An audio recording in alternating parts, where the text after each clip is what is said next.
तपस्या तो सभी करते हैं, किंतु केवल अपने स्वार्थ। कोई भी ईश्वर को प्राप्त करने के लिए तपस्या नहीं करता। कोई भी तपस्या इसीलिए नहीं करता कि उसकी भक्ति उसके आराध तक पहुंच जाए। मृत्यु चाहते हो, मुक्ति चाहते, किंतु मृत्यु से मुक्ति प्राप्त नहीं हो।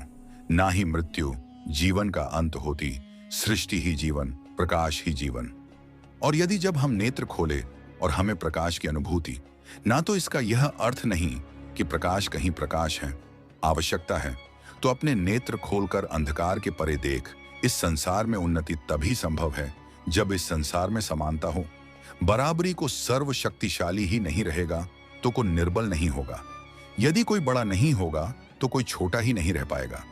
शक्ति के इस संतुलन को संतुलित रखना अनिवार्य है, क्योंकि ईर्ष्यापूर्ण प्रवृत्ति व्यक्तिगत हो, वो केवल अपने स्वार्थ, अपने उद्धार तक ही सीमित रहती है।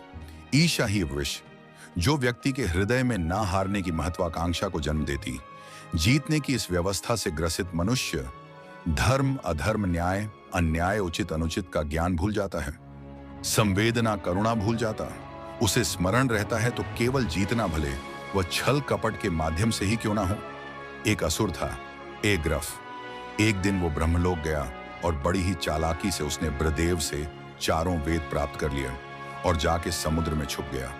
क्योंकि सारा ज्ञान वेदों में निहित है, इसलिए संसार से सारा ज्ञान चला दिया। जब अज्ञानता का अंधकार फैलता है तो अधर्म बढ़ने लगता है। भगवान विष्णु सब देख रहे थे।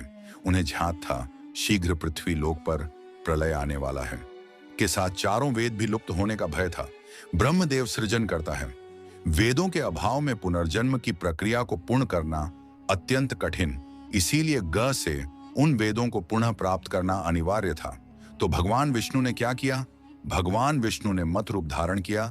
वे एक मछली बने और मैं अवतार राजा सत्यव्रत स्नान कर रहे थे। एक छोटी सी मसी उनके हाथ आ गई, इतनी छोटी। भगवान विष्णु, हाँ, राजा सत्यव्रत उस मछली को जल में छोड़ने जा ही रहे थे कि उस मछली ने बड़ी मछलियों का भय जताते हुए उनसे विनती की। उनसे कहा कि वह उसे अपने साथ ले चले। राजा सत्यव्रत अत्यंत दयालु मछली को अपने कमंडल में शरण दे दी और अपने महल में ले। किंतु रात भर में मछली इतनी बड़ी हो गई, कमंडल में रह पाना उसके लिए संभव ही नहीं था। और उसका बड़ा आकार देखने के पश्चात राजा सत्य ने उसे कमंडल में से निकालकर एक मटके में डाल दिया। मटके में डालने के पश्चात उसका आकार पुनः बड़ा हो गया। तो राजा सत्यव्रत ने उसे मटके में से निकालकर एक सरोवर में रख दिया। किंतु उस एक ही रात में सरोवर में रखने के पश्चात भी उसका आकार इतना बड़ा हो गया कि उसे नदी में रखना पड़ा। किंतु नदी में रखने के पश्चात उसका आकार पूर्ण बड़ा हो और इतना बड़ा हो गया, यदि उसे महासागर में नहीं रखा जाता तो उसकी मृत्यु निश्चित थी। राजा सत्यव्रत उसे महासागर की ओर ले, क्योंकि राजा सत्य तपस्वी थे, ज्ञानी थे। उन्हें आभास हुआ कि ये कोई साधारण मछली नहीं, कि स्वयं साक्षात भगवान विष्णु ही हैं। भगवान विष्णु राजा सत्यव्रत की उदारता से अत्यंत प्रसन्न थे। इसीलिए उन्होंने राजा सत्यव्रत को मत से रूप धारण करने का कारण बताया। साथ ही उन्होंने सत्यव्रत से कहा कि आज से 7 दिन प्रलय आएगा, समस्त पृथ्वी जल में समा जाए। किंतु आप सब आर्षियों के साथ साथ अनाज, वनस्पति, अशुद्ध की प्रत्येक प्रजाति के बीच और प्रत्येक पशु का एक एक जोड़ा लेकर एक विशाल नौका में सवार होकर मेरी प्रतीक्षा कीजिएगा। केवल एक ही स्थान ऐसा होगा जिसकी ऊंचाइयों को जल छू नहीं पाएगा। मैं लौटूंगा और आपको वहां लेकर चलूंगा। ऐसा कौन सा स्थान था? हिमालय पर, अर्थात तुम्हारी माता के पिता हिमावन। फिर क्या हुआ? ऐसा कह के भगवान विष्णु समुद्र में चले गए और अपने मत्स्य रूप में उन्होंने रण को ढूंढ निकाला। उस दुष्ट का वध करके वेदों को पूर्ण प्राप्त कर लिया। तो क्या फले आया? हाँ, ठीक साथ। किंतु भगवान विष्णु के आदेश अनुसार राजा सतत एक विशाल नौका में उनकी प्रतीक्षा कर रहे थे। तभी विष्णु जी एक सीन वाली विशाल स्वर्ण मत्स्य रूप में प्रकट हो नौका को मत्स्य से बांधते हेतु सर्प वासक का प्रयोग किया और विष्णु जी ने अपने वचन अनुसार उन सबको हिमालय तक सुरक्षित पहुंचाया, ताकि प्रलय के पश्चात वेदों के आधार पर संसार पुण्य बसाया जा सके। राजा सत्यव्रत मनु कहला है। मनु अर्थात मानव जाति के प्रजनक। इसी प्रकार भगवान विष्णु ने न केवल वेदों को पुनः प्राप्त कर, अब तो समस्त संसार का कल्याण भी, अर्थात भगवान हर संकट में अपने भक्तों की सहायता अवश्य करते हैं। अस्थिरता तो केवल अविश्वास से आती है। स्थिरता के लिए विश्वास, विश्वास और शांति की निरंतरता बनाए रखना कैसे संभव है? इस नकारात्मकता का प्रसार हम कैसे रोकें? प्रभु केवल इस जागरूकता से कि सब कुछ हमसे संबद्ध नहीं।